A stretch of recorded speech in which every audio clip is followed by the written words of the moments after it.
Hello and welcome back to the Elite Takeover Podcast, the podcast where you can hear our opinions on all of the weekly wrestling shows going on. And of course, we are on the build to Survivor Series this weekend. We will have predictions going up tomorrow and Survivor Series. As soon as the show's over, we will have our review going live for you. But as always, I am your host, Aiden, joined by Raph. And if you want to check out all of our stuff, check out our YouTube channel, the Elite Takeover, our gaming channel, the Elite Takeover Plays.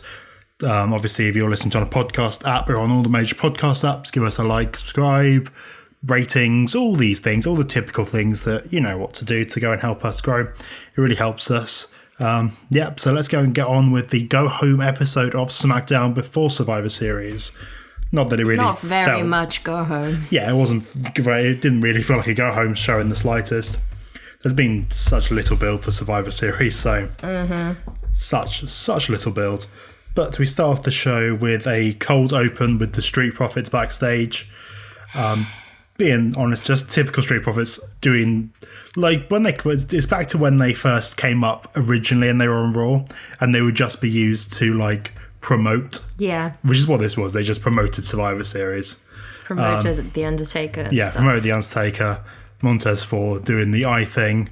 But then the gong and they get scared for a second because someone's peeking up over the table with a hat on. With a Mexican hat. And it's Big E. It's the only hat he could find in the props department. They get into a bit of an argument about who's going to win at Survivor Series between the Street Profits and the New Day. But just typical stuff. The Street Profits say all they do is win, win, win, no matter what. Got money on their mind. I don't know the rest of the lyrics. No. Well. Every time I step into the building. Anyway, Big E says the Woods and Kingston are here, and Big E does the intro for the New Day because he hasn't moved on in the slightest. And it's nice to hear him doing it. Yeah, but it's 3 weeks later. Yes.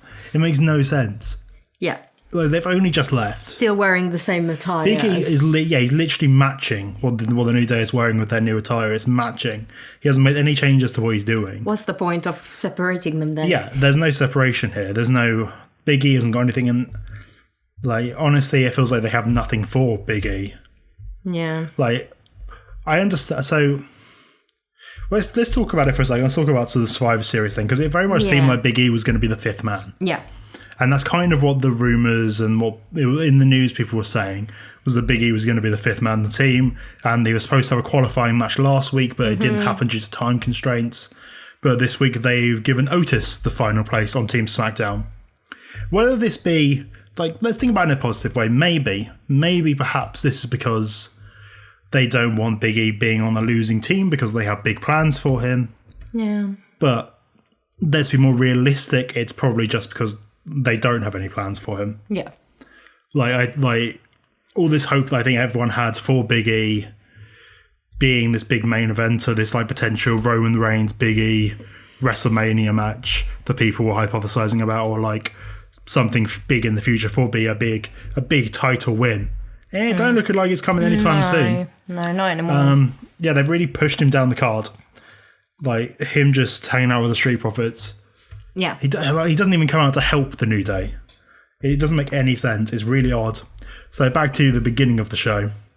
What's your opinion on Otis being put into the Team Survivor Series? I was expecting... Team Survivor Series. I was expecting that by the end of the show something would have happened. We would have had, like, Big E would be upset with them or something and they would have a match to decide who would be the fifth man. I was kind of expecting like Big E to win against Otis, and that didn't happen. Yeah. So I'm a bit like, okay. But also, why didn't you just put like realistically? I know they haven't done any build for the SmackDown team in the slightest.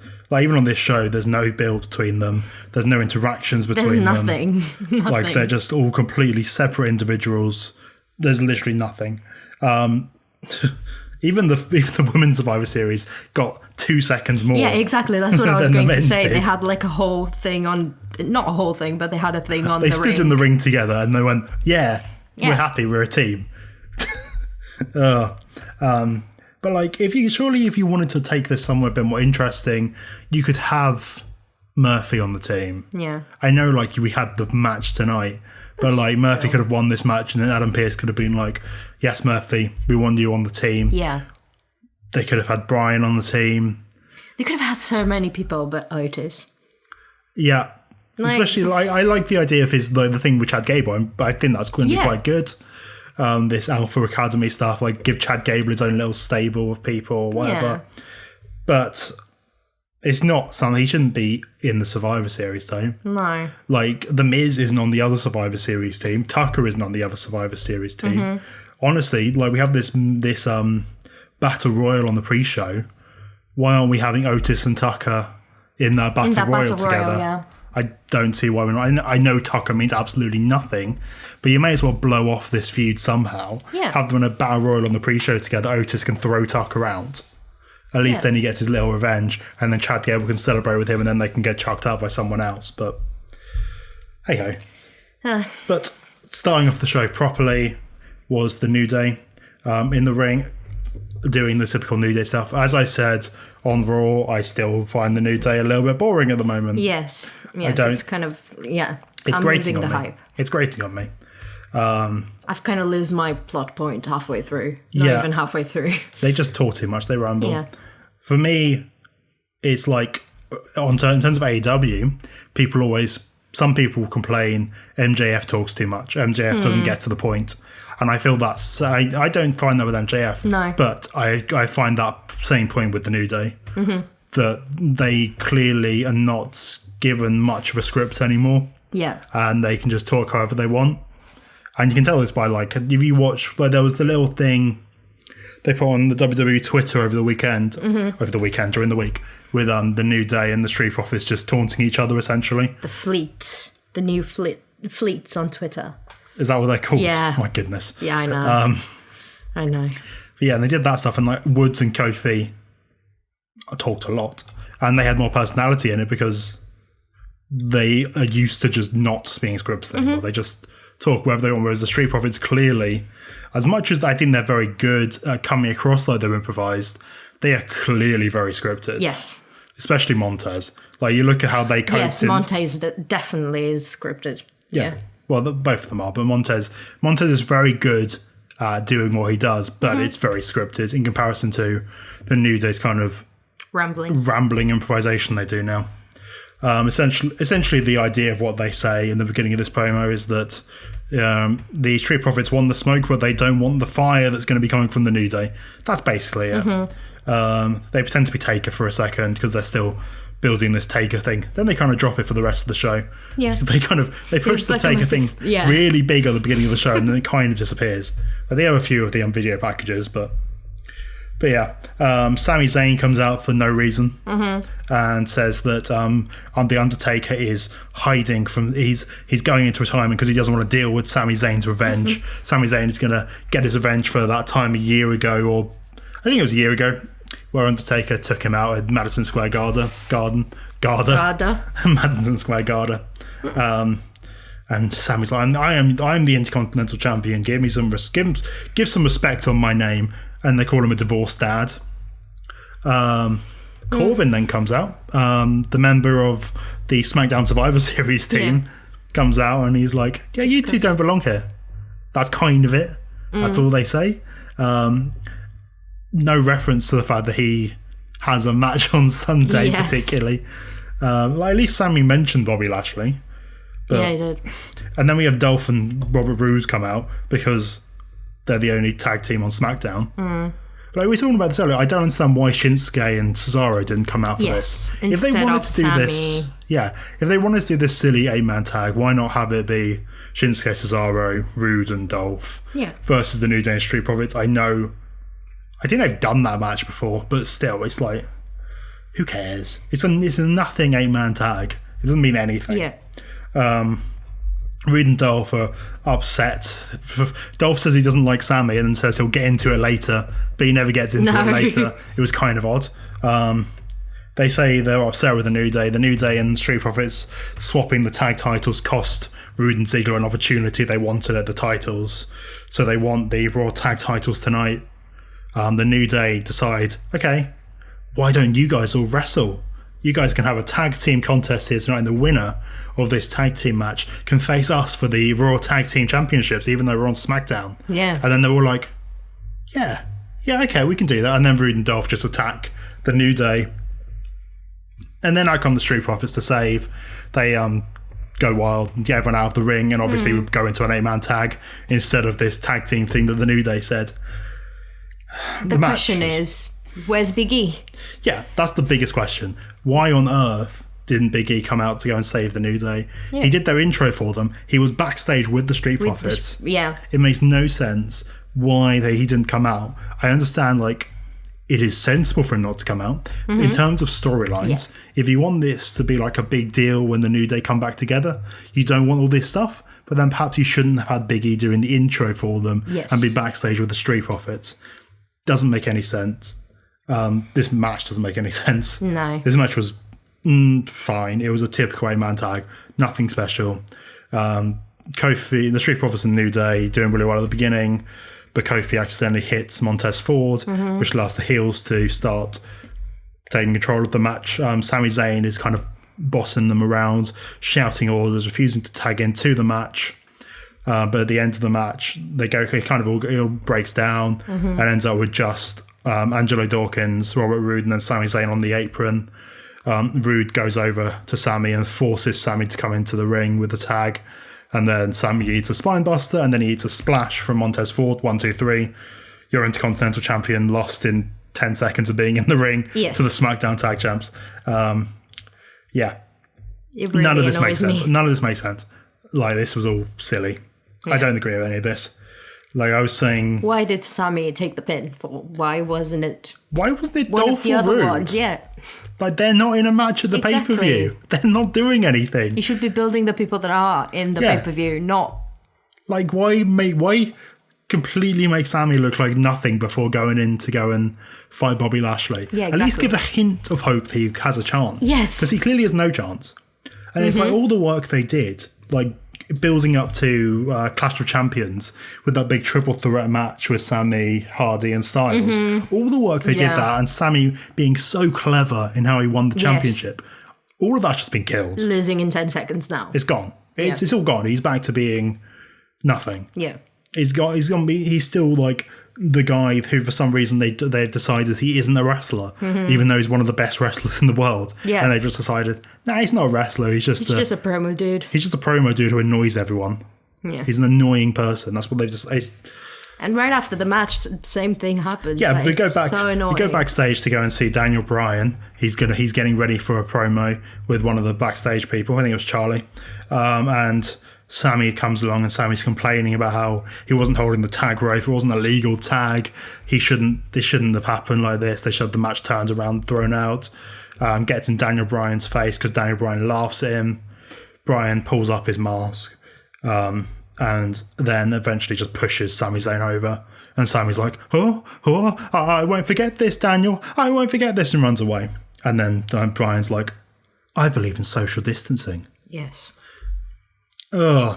It annoys me. It's very frustrating with Sami, because Sami's one of my favourites. And to see him being, I know, like, it's just the way he's treated. It's just the way it is, but it's not, I don't particularly enjoy it. But like, we were talking earlier about this whole entire thing, like, would have made so much more sense. Like, they already had, like, Raw people coming over. Why didn't you have, like, you had, like, all the champions come over, essentially, apart from Bobby Lashley. So why... Yeah, you did. Yeah. Like, they all came over during the show. So why not just have Bobby Lashley and the Hurt Business come out? Like, instead of having the cold open with the Big E there, get rid of all of that nonsense. You have the New Day do their promo, you have the Street Profits come out, they do their little back and forth, whatever. And then the Hurt Business comes out because they're upset to the New Day with what happened on Raw, where they lost their championship opportunity. But they're also here tonight because Bobby Lashley's going to make an example of Sami Zayn going into Survivor Series. And then at this point, the New Day and the Street Profits kind of taunt them. They get into a big brawl, like what happened, and then you have an 8-man tag there. But then instead of having... Then the way you get around all of this, you just have Sami Zayn come in, distract Bobby Lashley. He doesn't have to get anyone up on Bobby Lashley. He just had Bobby Lashley just chases Sami off and Sami runs away, which then allows the New Day or Street Profits to pick up a victory. Yeah. Like, it just makes so much more sense. It really does make so much more sense instead of like this cluster. Yeah. It was such an... And it took 15 minutes to build up to the match. It was half won by the end of the match. Yeah. Like, we'd lost a quarter of the show to this. Yeah. Like, this entire first hour was just trash, honestly. Yeah. Daniel Bryan cuts a good promo, to be fair. Like, Bryan and Seth cut good promos, but apart from that, it's all rubbish. So once we come back from the break, Bryan he's forgotten about Sammy. He's now moved on to his actual thing he cares about, which is Jey Uso. Cuts a very intense promo about Jey, about what happened to him, saying that Jey has a devil on his shoulder, being Roman Reigns, of course, telling him what to do. But Bryan has a devil on his shoulder that's telling him how he needs to get the revenge on Uso. He needs to stop him because of all the stuff, like his daughter seeing him in hospital bed, all these horrible things, and he needs to get his revenge on Jey Uso. And it's nothing personal, being the thing, because Jey Uso said that about Bryan. Yeah, it was a good little promo. Bryan's cut his hair weirdly. Yes, he looks like a college professor trying to get on with the teenagers. Yeah, not really in a good way. It's not. I don't think it's a good look for him. He looks like he's having a bit of a midlife crisis. Honestly, like, each their own. Yeah. We go to Adam Pearce backstage.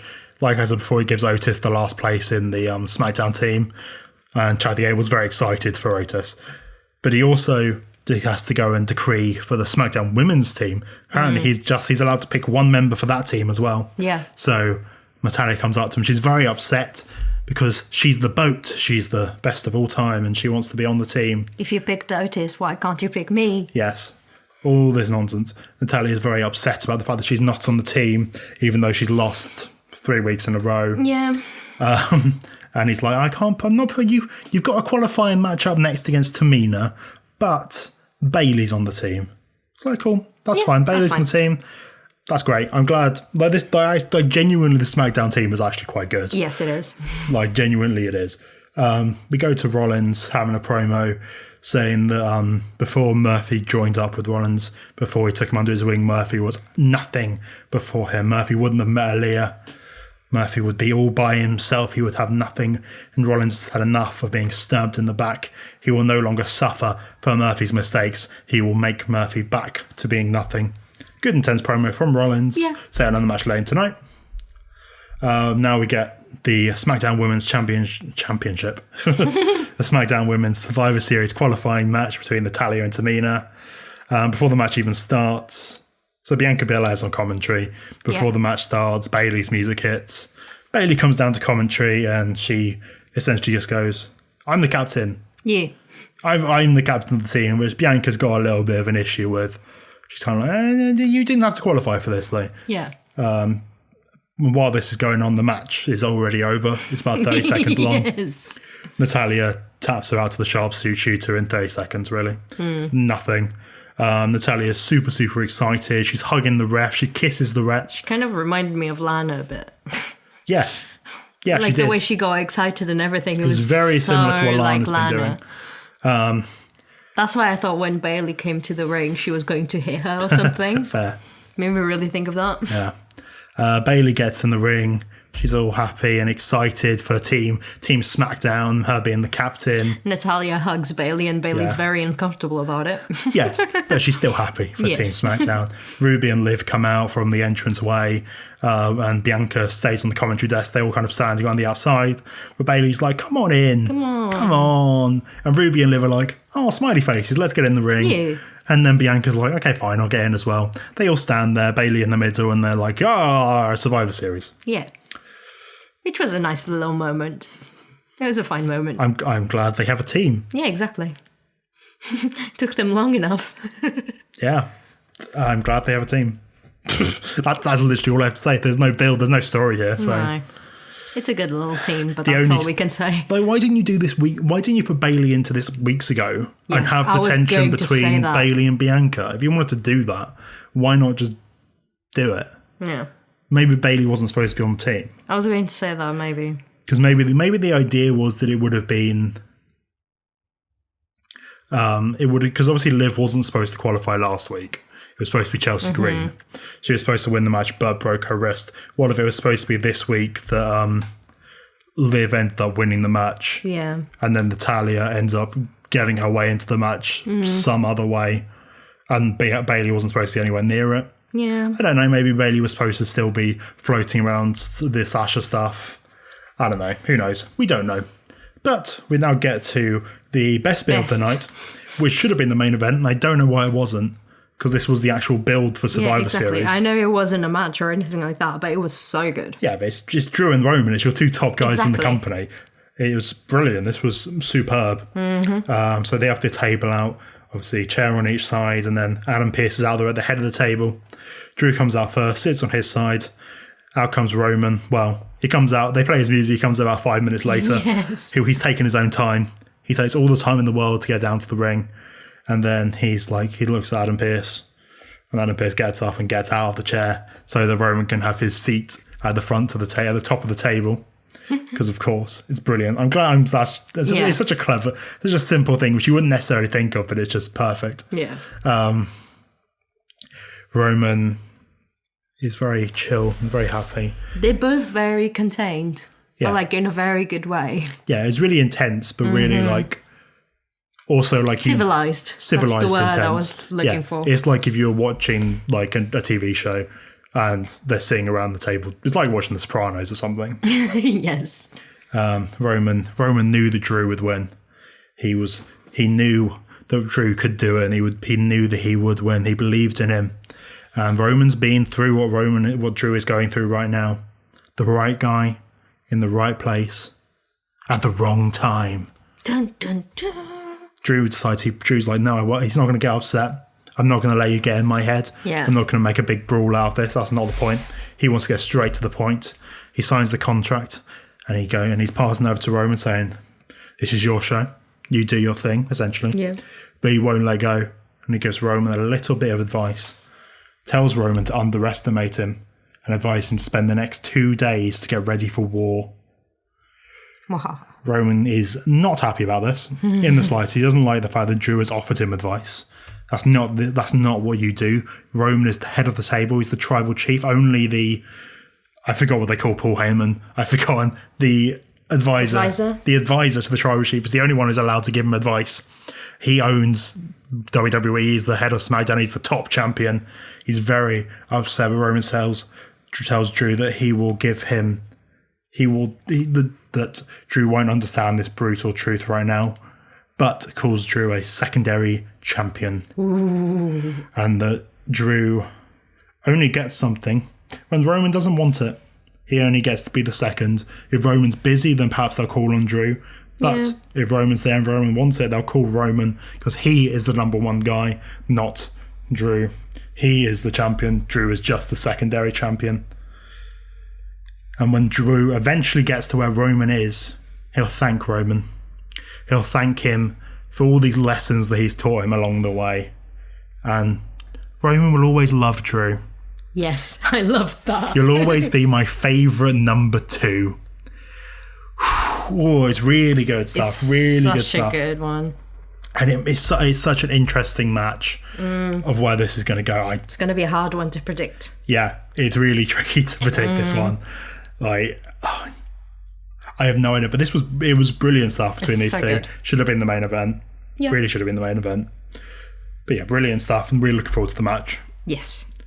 It's like one of the only things I'm excited about the Survivor Series. Yeah. Apart from Taker, I guess. Yeah. I'm not excited for Taker, but I think it'd be interesting to see what happens. And it'd be nice to say goodbye to him. I'll cry. Yeah, you will. You love Taker. Mm-hmm. Next up, we go into the best match of the night, I would say. I think it's better than the main event was. Murphy versus Rollins. Only just. They were very similar.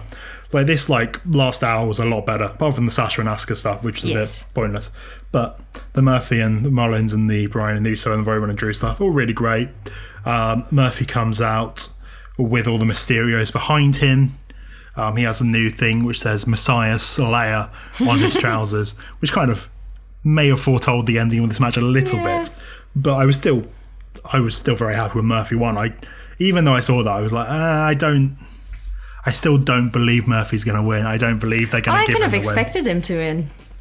I kind of hoped it for him to win. Well, I hoped for him to win, but I didn't trust WWE to give him the win. Fair, yeah. Especially after Rollins losing to Mysterio the night before. Yeah. And he ain't going to be surviving at Survivor Series either. No. Like, he's going to... Because we're very clear... Because obviously he's going away to go and have his baby, so... But, Paternal leave. Paternal leave. But yeah, I kind of... The only thing that bothered me with this was that Murphy hasn't changed his gear yet. Yeah. It felt a bit weird for Murphy still to kind of be... Well, obviously he has the new logo on there, but apart from that, he's still wearing the same stuff he wore as the Disciple, which is a little bit odd, but hey-ho. But a really good match. Rollins managed to tie up Murphy in the ropes early, goes for a kendo stick because he's very obviously upset. I don't care if I get disqualified. Exactly. He doesn't care if he gets disqualified. Ray and Dom try to save, but Seth attacks them both. Murphy gets loose and they all get back into it. Really nice spot where Murphy is on the top rope and Rollins just literally just pushes him off. Yeah. And he flies into the barricade, and then Rollins kind of gets a little bit creepy with Aaliyah on the outside. Oh God. I was kind of concerned for a second, but they hadn't left that alone very much.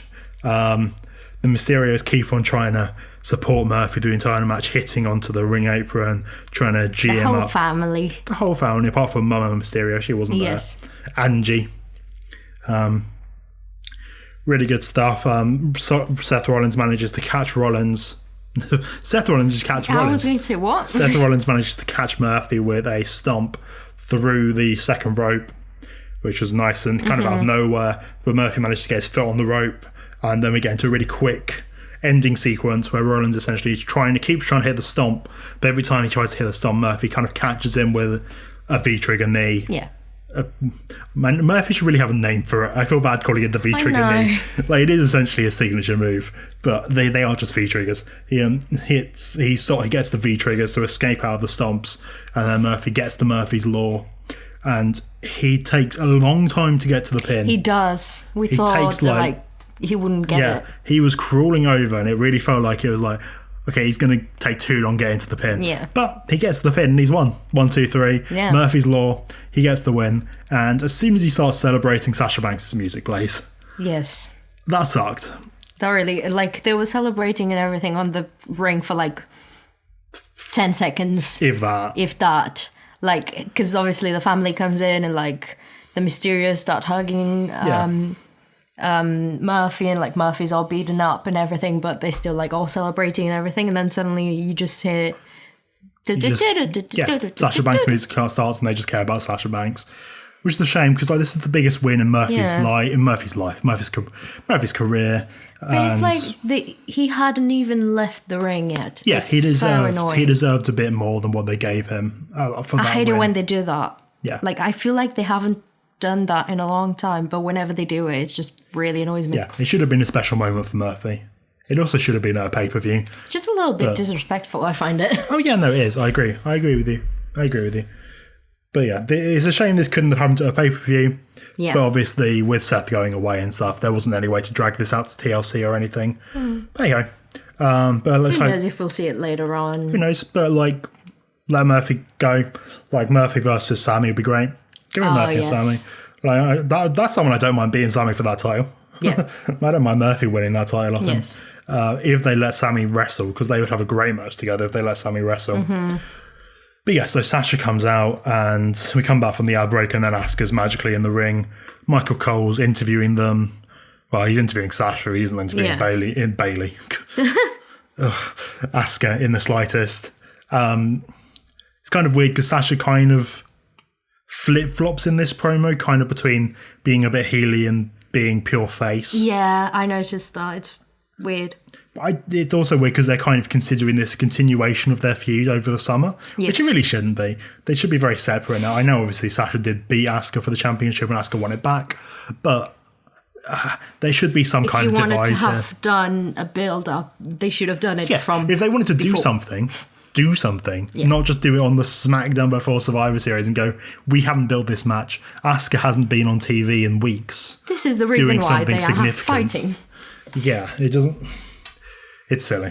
And Asuka doesn't take this serious in the slightest. She just does other people's catchphrases. It was a little bit weird. Yeah. She wasn't her incredible Asuka self. No, though it didn't work for me. I don't know if they like gave her a script or something, being like, go this part, you speak a little bit of your nonsense, and then you say this or you say that. Like, don't call it nonsense. But yes. You know what I mean? Just like, yes, I understand what you mean. Silliness. Yeah.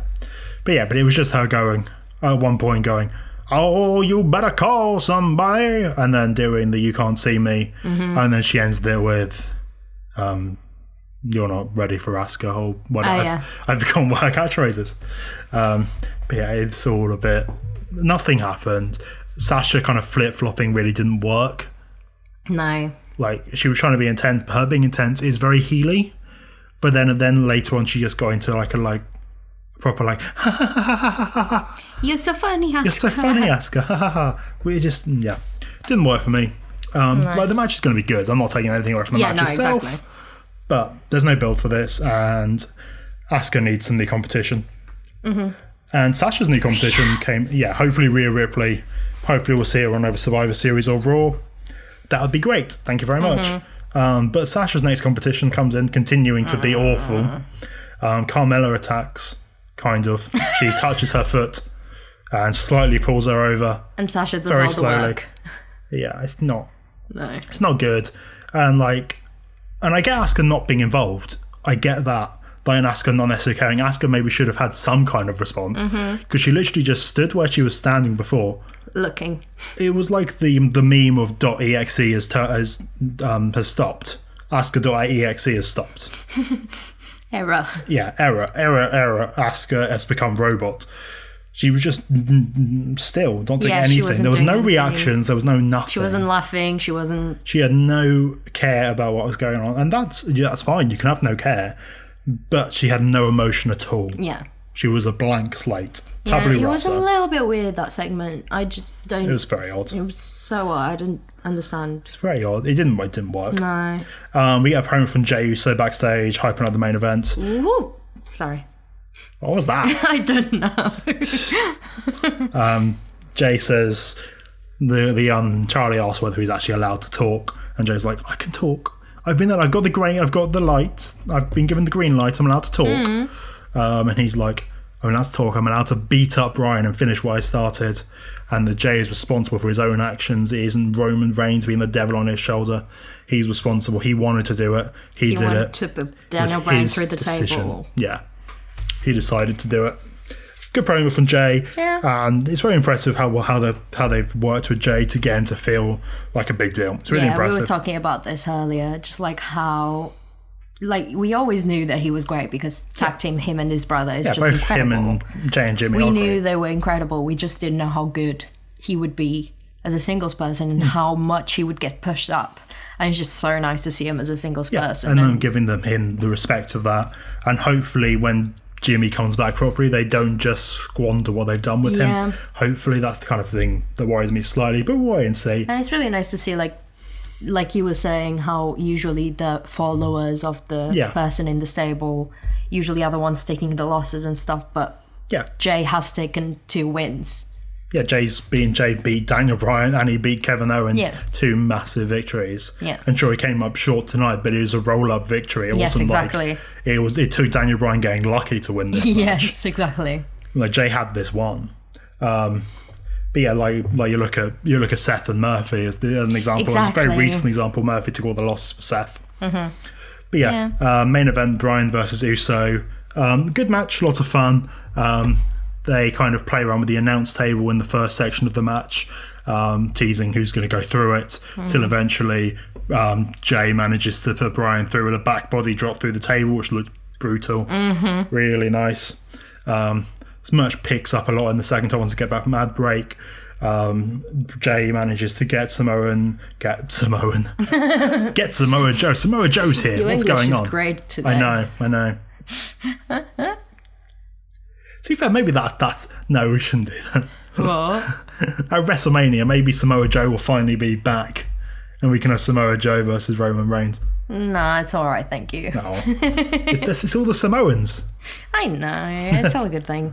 No, I don't actually want that either. To be honest, I want Samoa Joe back, but I don't necessarily want him in that position. So yeah, as I was saying, there's a nice spot where Jay gets a Samoan drop, but Brian manages to pull it back into a roll up, gets it into the yes lock, but Jay manages to roll out of it and then starts punching and kicking, properly beating him up, kicking him into the kidneys. Yeah. Brutal, like being how you'd expect someone just to beat you up on the side of the street, to be honest, a little bit. Yes. They manage to get to the top rope and Brian hits a massive back suplex onto Jay. He goes through his yes kicks and he's getting ready for the B+, but Jay catches him with a super kick and then Brian's down to his knees, another super kick. Brian's on the floor. He gets back up to his knees, another super kick. Jay goes up to the top with a big splash, but Brian just manages to get his knees up and then slowly somehow manages to roll over and gets the 3 count 2 win for the night. And then Daniel Bryan stands tall to end the night.